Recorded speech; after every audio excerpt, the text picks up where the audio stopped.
In a tiny, windswept village, nestled between sleepy hills, lived an old candlemaker named Elias. His hands, though gnarled with age, moved with a practiced grace, shaping wax and weaving wicks into pillars of light. But times were hard. The villagers, once his loyal customers, now saved their coins for bread and wood, and Elias's shelves grew dusty. One evening, as a fierce storm rattled his small workshop, Elias sat alone, counting his meager earnings.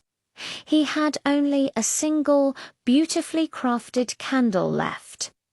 It was his masterpiece, infused with the scent of lavender and honey. A candle he had hoped to sell for a good price to get through the winter. As the wind howled, a desperate knock echoed on his door. He opened it to find a young woman, her cloak soaked and her face pale with exhaustion. "Please, sir," she shivered, "I am a traveler, lost in this storm. My path is dark and treacherous. I have no money, but could you spare a little light to guide me to the next village?" Elias looked at the woman, then at his last candle, his last hope for a meal. His heart ached. He saw not a stranger, but a soul in need, just as he was. A moment of hesitation passed, then he smiled warmly.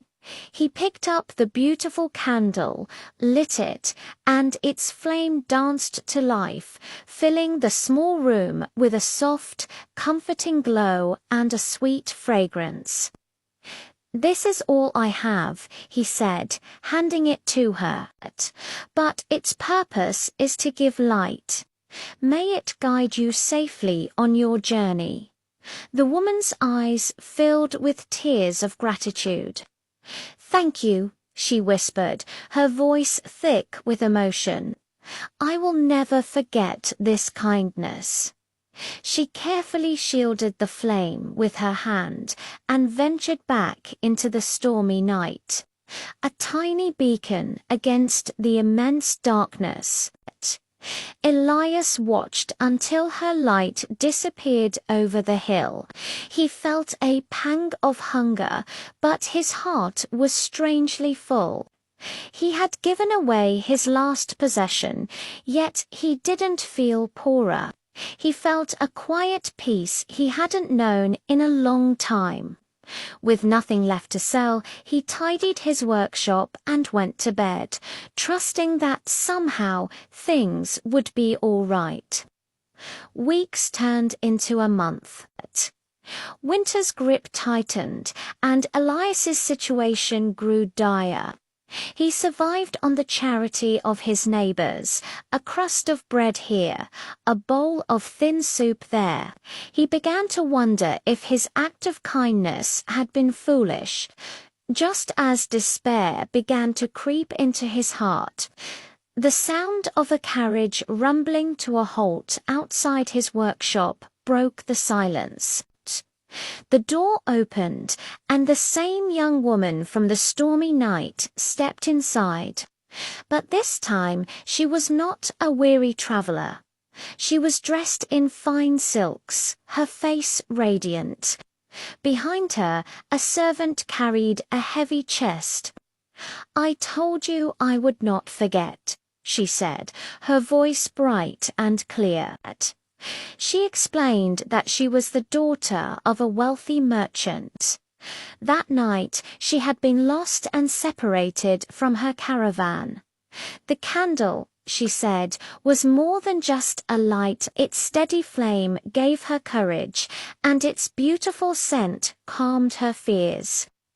It had guided her to a safe shelter where her father's guards eventually found her.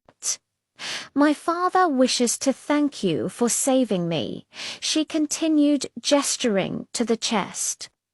He says a man who gives his last light so freely deserves to have his own path illuminated forever. The servant opened the chest, revealing it to be filled to the brim with gold coins, more money than Elias had seen in his entire life. Elias was speechless. His simple act of compassion had returned to him 100-fold. With the gold, he rebuilt his business, but he never forgot the lesson of that stormy night. He became known not just for the quality of his candles, but for his generosity. He always kept a special shelf of candles to give away to anyone lost or in need. The story reminds us that the light we give to others never truly diminishes our own. In fact, it often finds its way back to us, shining even brighter than before. Kindness is a candle that costs us little to share, but its glow can light up the world in the most unexpected ways. Thanks for watching. If this story touched your heart, please like, share, and subscribe for more tales that inspire. See you next time.